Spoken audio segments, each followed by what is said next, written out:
At this point, it feels like a long shot that Shedeur Sanders would be the Browns starter week 1. But of course, things can change. We'll talk about it coming up next on the Locked On Browns podcast.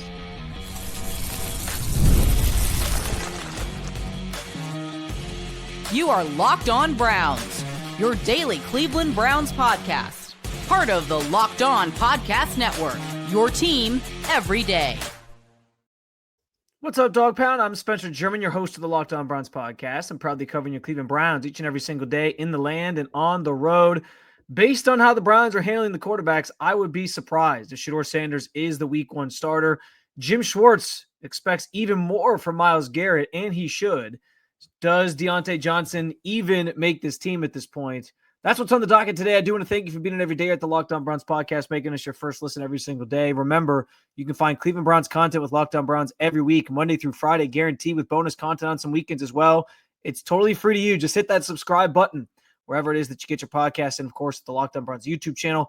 We can also get involved in the show by sharing your thoughts on anything we discussed today in the comments section. This is your team, so be part of the conversation every single day. And today's episode is brought to you by FanDuel. Right now, new customers get $200 in bonus bets when your first $5 bet wins. And I get the sense that the Browns are not planning or expecting Shedeur Sanders to be the week 1 starter for this team. And listen, again, I give the caveat that things can obviously change. A lot can change between now and September 7th when the season actually kicks off at Huntington Bank Field with the Cincinnati Bengals. I recognize that, and I don't take that lightly. Like, we still have all of training camp to get through. We have mandatory minicamp next week.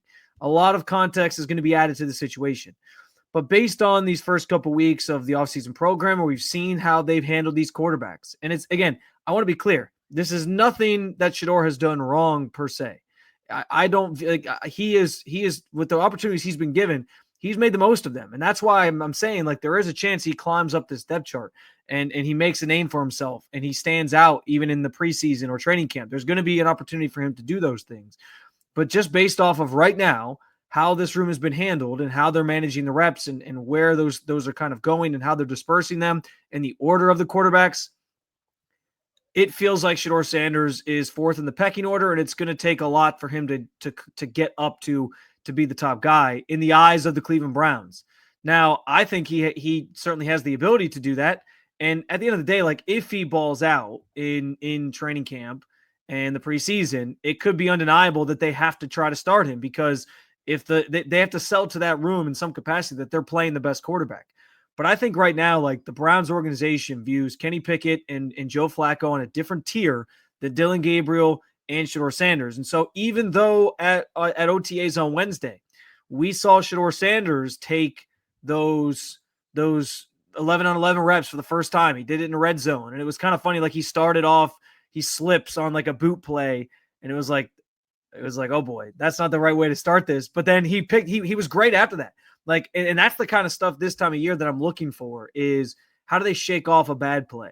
How do they recover and perform after a mistake or after something goes wrong? And Shedeur, I think, has done that throughout OTAs and throughout this early portion that he's been with the Browns since he was drafted. And I thought that was epitomized by that moment where he slips on a play, gets up, next play. I want to say it was the very next play. He throws a really nice out route on the sideline for a first down. Like, he's making the plays, he's making the throws. He had his best throw of the day was a touchdown pass on like a skinny post in red zone during those 11-on-11s to Caden Davis. It should have been a touchdown. Caden Davis didn't quite get the second foot in, the toe in, so it wouldn't have counted, I don't think, after reviewing the NFL in an actual NFL game. But I'm giving it to Shedeur because it was a brilliant throw. It was really nicely placed, really well done by him. Nice read and a good ball. And so, yes, like, he is making progress. And I think the fact that he got 11-on-11 reps speaks to the fact that he is showing them that there's something there. But I also keep in mind, like, there's reason to believe that, like, he can continue getting better and that he's going to continue to ascend in this room and that they're going to keep giving him opportunities. Like, he's earning more opportunities, I think. But I do think you have to keep in mind, like, Joe Flacco took minimal reps on Wednesday. And I think that, like, for me, my perspective on that was, well, hey, they don't have to worry about Joe Flacco getting reps this time of year. They just kind of know what to expect with Joe Flacco, right? Like, he's the veteran of the group, been in this league for 17 years. He is a Super Bowl champion. He knows the offense. They're trying to they prioritized Wednesday, getting Kenny Pickett reps because he's trying to get acclimated to the offense. The rookies getting a lot of those 11 on 11 reps and getting that work. So it just feels to me like Flacco, they're comfortable with Flacco in whatever role he's going to play. Pickett is still a guy that they rave about and may even be the guy that they view as the starter for this team come week 1. And then Dillon Gabriel got a ton of 11 on 11 reps, even in the first period of 11 on 11 before Shedeur Sanders did, to the point where, like, I think they can tell us all they want that the order doesn't matter, but actions speak louder than words, right? And out on the field, we're seeing that they are prioritizing the other 3 quarterbacks over Shedeur Sanders at this point. I'm not saying that's the right decision. I'm not saying that Shedeur can't change that, and I'm not saying Shedeur won't change that.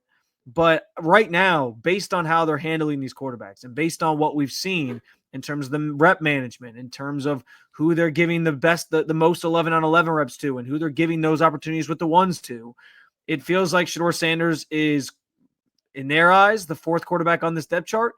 And so with that in mind, it would surprise me if he was the starter week 1. Again, he could start at some point in the season, and I've predicted that. I think they owe it to themselves if you're the Browns to play both these quarterbacks in some capacity next season just to get a sense of, is there something there with either of these guys? Can we find our franchise quarterback potentially? Because you're in position to maybe draft another one next year, and you got to find out if you need to. So I think he will. I've been predicting that I think he likely will play next year at some point. I just don't know if week 1 is in the cards for him. Like, he has a lot of ground to make up in the eyes of the Browns. In the Browns' eyes, he's 4th, and he has a lot of ground to make up in from their perspective to earn that starting job, even though they continue to tell everybody, well, hey, it's an open competition, and we feel like each guy could potentially start. You got to read between the lines and some of the things that they're saying. The fact that every time they talk about this quarterback room, Kenny Pickett, they gush over him. And the fact that they feel like he could be like their Sam Darnold, who revives his career and maybe wasn't in the best situation and now he's in a better one. Like, all these different things have happened. And so I just think right now, yes, I'm glad Shedeur got 11 on 11 work. I wanted to see him in it, and he was great. I liked what he showed us in that session, and he's clearly taking steps, making progress, taking steps forward, and those things are all great. But I still think, given the rep distribution, given what we've seen from the handling of these quarterbacks, he's 4th on this depth chart. And to make up that much ground, even over the course of the next, obviously next month, everyone's away, but then over the course of the next 2 months where you're leading up to the season, it's training camp, all these different things. If they feel strongly that Kenny Pickett gives them the best chance to win, or Joe Flacco gives them the best chance to win, I don't know that just changes in that month time of training camp in the preseason. Maybe it could. If Shedeur dazzles again, it would be undeniable. They're going to have to start him. And he's looked really good in the reps he's gotten. Context, of course, he was going against 2nd and 3rd stringers, not the first team defense or anything. And you're still missing some guys. Myles Garrett isn't out there. Some of these drills and things they're doing, there's not like this this really high pressure pass rush bearing down on you. It's teaching things right now. And he's made the most of those reps that he's gotten in those settings. But we got to see more in what's to come. Mandatory minicamp, I think, will be another layer, another chapter of this quarterback competition. But right now, sitting here today on June 5th, I would be surprised if Shedeur Sanders was the starting quarterback week 1. Mostly and again, this all just goes back to because of how it feels like the Browns view him at this juncture. He's their 4th quarterback, and they feel they've made that pretty clear from the way they've handled things right now. And I don't necessarily think that they view that changing drastically by the time the season rolls around. So based off the way the Browns have managed this thing and what they're sort of signaling to us, I would be surprised if Shedeur Sanders was your week 1 starter. I hope he changes that. I hope he does earn the job because he's my favorite of these quarterbacks. But right now, I think the Browns are sort of telling you it's a long shot that he earns that job come September 7th. Speaking of Myles Garrett, speaking of the Browns and guys who haven't been there, Jim Schwartz raised the stakes on the Browns star pass rusher. We'll play a little video clip. We'll talk about it coming up next on the Locked On Browns podcast. The NBA playoffs are in full swing. The championship is just about to get underway, and every night delivers highlight-worthy performances, major momentum shifts, and can't-miss moments whether it's a game-winning shot or a breakout player, there's never been a better time to get in on the action. FanDuel makes it easy to get in the game before tip-off or live with player props, performance trends, and same-game parlays. Fans have more ways than ever to play smart and win big. Yes, the finals tips off coming up on Thursday night. Pacers, Thunder, everyone's talking about the ratings. This is going to be a high-tempo, up-tempo game with some really great star power players and two teams that I think are going to be pretty matched up evenly, and it's going to be a fun series. If you think that the Pacers are going to pull off a remarkable upset, maybe in 7 games because they've been doubted this entire postseason, go put some money on them via FanDuel. Maybe you think the Thunder are just too damn good, and they're going to come out on top and do it pretty handily in 5 or less games.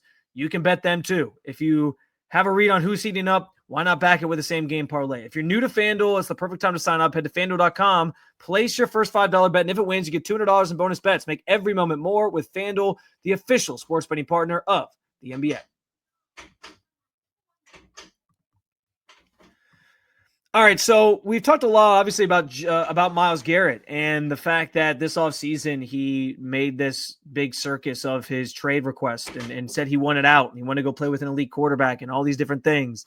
And then, lo and behold, the new league year came around, and he was signing a new contract with the team to become, at the time, the highest-paid non-quarterback in the game. Now, that's now been surpassed by Jamar Chase, obviously.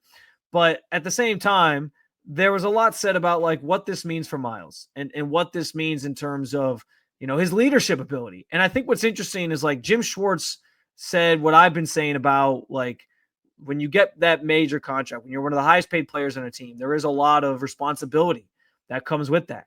But I think we've tried to equate this to the wrong area of Myles as a player and a person and a member of this team. And I think Jim Schwartz points it in the right direction.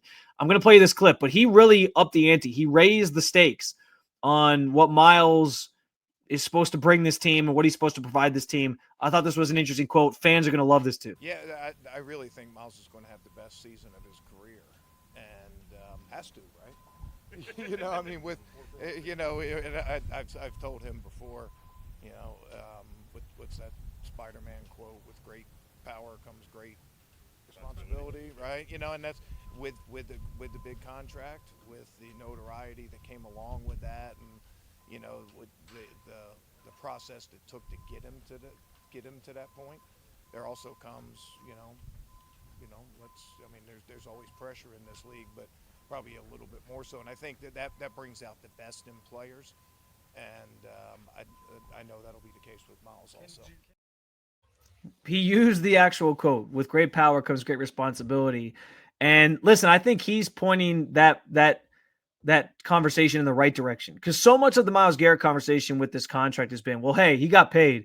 Now he's got to be a bigger leader for this team. Now he's got to step up into a leadership role that I just don't think he is ever going to embrace. I just don't think that's part of who he is. I don't think that's part of his makeup. He's not that raw leader. He's a leader to a point, as I've said, because he steps in a room, he speaks, people are going to listen. He's a bona fide Hall of Fame player. Guys are going to listen. Guys are going to understand his message. It's going to resonate to an extent, but he's never going to be like the raw speech guy. That's just not him. And I've kind of said, like, I think if you're trying to say the money means Myles has to be a better leader, then you're missing I think you're missing the mark, because you can't just create a leader because you gave them money. Now, where Jim is pointing to is saying that Myles is going to have his best year yet, or he thinks his best season is ahead of him. I think that's more so like where the responsibility comes with this contract that he was given. You get paid like that, you are expected to deliver. And Myles, to his credit, throughout his career, has almost always delivered on the biggest stages, the biggest moments. He makes, big game-winning plays. He's single-handedly won the Browns games over the course of his career. Like, he is an otherworldly talent. We know that about him, and we celebrate him for that. He's a tremendous player. He's going to be a Hall of Famer, like all these different things. Defensive Player of the Year from just 2 years ago. Like, we know what the book is on Myles at this point. But, like, to Jim Schwartz's point, like, when you get paid that money, yeah, like, you are going to be expected to show up on Sundays, maybe even to another level that you haven't shown up to at this point in your career. And that's the key thing, is like, him saying that is not, I thought it was awesome. Like, I don't think it's like Like it was like, no, he's right. Like Myles is going to be expected because he got this massive deal to perform at an even higher and bigger level than he has to this point. And I don't think, honestly, the thing is, I don't think that that's like the wrong mentality to have. I think Myles is probably going to show up when he does with that mentality that he understands he's going to show up. The Browns paid him that money. They made him at the time the highest paid non-quarterback in football because he's expected to show up on Sundays, and he generally does show up on Sundays. He's got to keep that rolling, and he might even have to do it at an even higher level because of the fact that he got this contract, and that's the expectation now. And Jim Schwartz is just saying, "Hey, I'm expecting it. I think fans are expecting it. When you get that money, you're high profile. That's too much is given, much is expected." And I think that's the right thought process to have on it. So I'm less worried about the leadership part of it, where it's like he's got to be a better leader now. No, I just need him to show up on Sundays. I just need him to show up on Sundays and perform. And on some level, like, yeah, you know what? Go win the sack title for a season. That's something he hasn't done yet in his career. Go maybe win another defensive player of the year, which is very, very highly possible for him. He's that type of player. Like, he could 100% do that again and win multiple. Like, those are the types of things at this point. Win the Browns games, make a sack in a key moment that seals the deal on a game. And he's done those things before, but he's going to be expected to do it at an even higher level. So yes, like the microscope is on him more to be that guy because he signed this deal. But that is ultimately what the Browns paid him to do. The Browns paid him to be that dominant player that he is, to show up in the biggest moments, to make the biggest plays, to win Defensive Player of the Year awards, or at least be in the conversation for it, to win games single-handedly, to at some point maybe be the sack king in a season, all of that. That's what they paid him that money for, to show up on Sundays and perform at a Hall of Fame level. You can generally count on Myles to do that, but to Jim Schwartz's point, like, he might even have to take his game up a notch because the money is there. And I don't think it's wrong to say that. I think he's 100% right about that. And, I understand why that maybe feeds into this idea that, like, well, hey, Myles isn't at OTAs, and that's where it all starts, right? But let's be honest. Like, when we get to the season, if Myles makes a sack or misses a sack, none of us are saying, man, if he had just been at OTAs, he would have made that play. At OTAs is so much more about, like, the offense, quarterbacks, wide receivers, getting on the same page, defensive backs and coverages, those types of things. Kevin Stefanski's even admitted that there's not as much to do for, like, defensive linemen and players in those positions. So it's important to keep that in mind as well. And I just, like, Myles not showing up again isn't the end of the world in terms of the contract, but him showing up on Sundays is. And that's my point. Like, when he shows up, he's going to be working his butt off at mandatory minicamp next week. When he shows up for training camp, he's going to work his butt off. He's got no contract dispute to worry about now. He got paid, so that's water under the bridge. He's got no reason not to be there for those mandatory things. And when the season rolls around, you can pretty much always count on Myles to make big plays. Does he have to do it at a higher level? Probably. Like, he's probably going to be expected on some level to secure some of these other accolades or win another Defensive Player of the Year, like I said. And even in even bigger crucial moments, like, be the guy, be the reason you're winning those games. But he got paid to be who he's been his entire career, not to necessarily be a leader. And I think that's all Jim Schwartz is alluding to. But I thought that was interesting that Jim Schwartz sort of upped the ante on Myles, turned the pressure up to, hey, you got paid, now you got to perform like it, now you got to play like it. And I'm going to assume that Myles Garrett is up to that task because he's just a brilliant player. And so I have no doubts and no qualms about the fact that when he gets here, when the season kicks off, Myles is going to be Myles, and that money that they paid him is going to be worth it, so long as he stays obviously healthy throughout the 2025 campaign. Missing 1 week is forgivable. Missing 2 weeks, now that's a red flag for one player in particular. I will tell you who. I'll tell you why I'm bothered by it coming up next on the Locked On Browns podcast.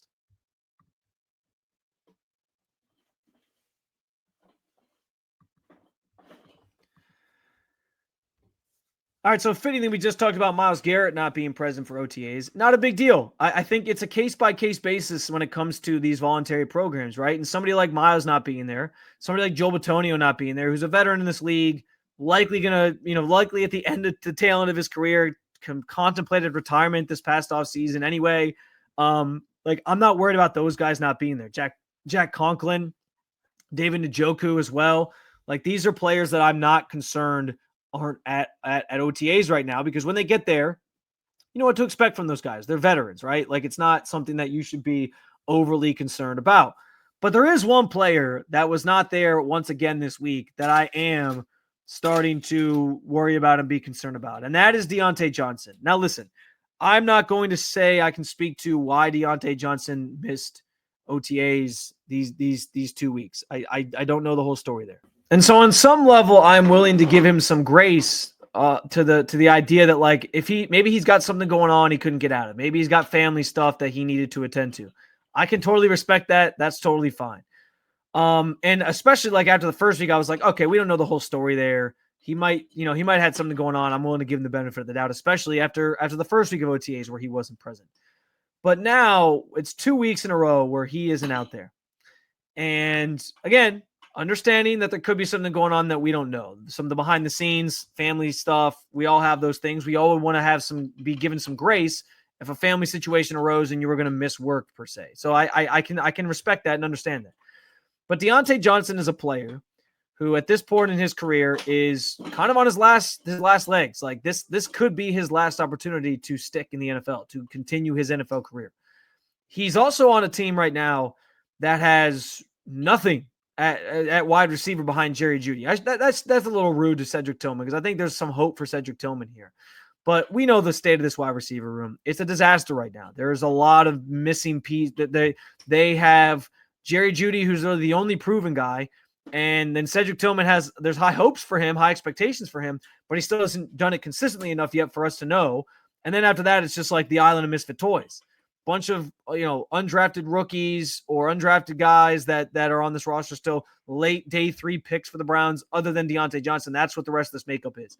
Like, Diontae Johnson has the easiest opportunity in front of him to make this roster if he just shows up and he's just out there putting in the effort, and he's just out there making plays and contributing and doing those things and keeps his head on the straight and narrow.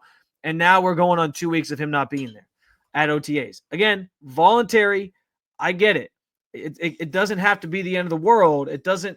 Maybe they're not going to hold it against him, but deep down, like, even though things are voluntary, those things do come into play when you, like, for fringe roster players, when you're getting to the end of training camp and you got to make cuts and things and decide like who's going to go where. And as you're trying to shape the depth chart, that can play a role. Like, well, hey, he wasn't there for this early portion. We think he's a little bit behind now because of that, or he missed some stuff that I think would have helped him seal this job or whatever it might be. Like, that stuff can impact those decisions when you're a fringe roster guy. Again, for Myles Garrett, not a concern. He's going to be on this roster no matter what. For Diontae Johnson, who we're not sure if he's going to make the roster, it's a different conversation. And so I just would think that a player who's trying to save his NFL career for all intents and purposes would want to be there. And I know he's been there at other stuff. We've seen the videos where he was at practice, walking off the field, doing some stuff. Like, so I know he's been in the building. We know he's been around. We know he has been participating in other things. He just hasn't been there for OTAs. And that's maybe what's also surprising about this is, like, why was he there for those things that were voluntary, but he's not there for these things that are voluntary? And if he's trying to sort of build some good rapport with his teammates and start getting on the same page as these quarterbacks, where there's 4 of them and you don't know who's going to start at this point. So I don't know. It doesn't have to be like this end all be all thing, but in a Browns wide receiver room that's looking for anybody to step up and contribute, I think they want Diontae Johnson to be one of those guys for them. But the problem is that he isn't quite there because he's not showing up. And that's a problem right now. They have, like, him not being there is weird to me. It's concerning for me because I would think that a guy, again, who was trying to sort of save his NFL career would care more about, like, showing up and doing this. Like, that's part of the reason why he even got signed in the first place by the Browns, because they were taking a chance on, like, well, hey, it's minimal money for us. It's a risk.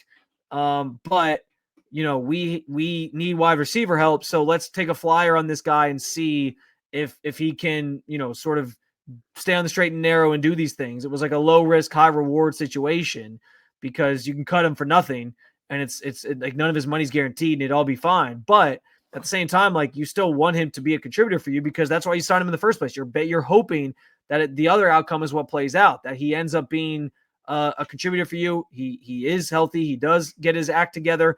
and that like you then have this weapon on offense that can be a really good player when he's focused and not, not having a bad attitude and not taking it seriously. But we have more evidence lately of him not doing the right things than we have of him, being a performer on the field, given how last year when he bounced around to 3 different teams and now he's with the Browns with like a last sort of ditch effort here. I don't know. It's just surprising to me that we haven't seen him out there at this point. I would assume he's going to be there next week for mandatory minicamp because it's mandatory minicamp. But like, if you thought Diontae Johnson was going to make this roster wholeheartedly because of the state of the wide receiver room, you would think that would be the case. But if he's not showing up, if he's not getting those reps, if he's not getting on the same page as these quarterbacks, if he's a little bit behind in that regard and other guys are able to surpass him, like maybe he doesn't make this roster. And it's also just like the locker room fit. Like you don't want guys that aren't like bought in as well. And that's the biggest question with Diontae Johnson this last year plus. Is he going to be bought in anywhere? Well, he wasn't bought in at 3 different stops last year. He clearly wasn't bought in Pittsburgh anymore. That's why they traded him. Is he going to buy into Cleveland? I don't know. To this point, it doesn't seem like it because he's not there. And again, it's case by case. Some of these veterans not being there, not the end of the world. But a player who is quite literally trying to save his career, I would just think he'd want to be there and be showing that he's taking this seriously because it's going to be easy for him to make this team given his talent if he just shows up, and he hasn't shown up. So I don't know if he wants to make the team for all I know. But again, giving him the grace of maybe there's something going on that we don't know about. I'm just surprised that for 2 straight weeks now at OTAs, when we've been there as media members, he isn't quite there yet. He's the most concerning absentee to me. And by the way, Greg Newsome, who missed last week as well as one of these vets that wasn't there, he was back at practice on Wednesday as well. So that was good to see. He was back working with the secondary guys. Those guys were really vibing as they tend to do. A lot of talking going on, and that's kind of the beauty of that group. They get along. There's some smack talk. They have some fun, and some of that was going on between those guys. There's a lot of communication going on the defensive side of the ball. I thought that's why, in general, the quarterbacks kind of struggled yesterday because the defense was flying around making plays. So it's good to see Greg Newsome back out there. Diontae Johnson, on the other hand, I don't know where in the world he is, but I'm surprised he hasn't been around these last couple of weeks. Another episode down with you, Dog Pound. Thank you for joining me as always to talk about your favorite football team. More to come this week, including we'll talk through the DeJuan Jones conversation some more. He had some really good things to say about how he lost weight and how he's embracing the left tackle position. We'll get into that. We'll get into some other fun things on a Friday, a Fan Friday. So send me your questions at Spencito_ in the comment section at the Locked On Browns YouTube channel. And also hit that subscribe button at the Locked On Browns YouTube channel or wherever it is that you listen to your podcast so we can be your first listen every single day. For your second listen, check out Locked On NFL Scouting, or you can keep it local. Check out Locked On Cavs or Locked On Guardians. Thank you for being an everydayer at the Locked On Podcast Network. I will talk to you again real soon, Cleveland. See ya.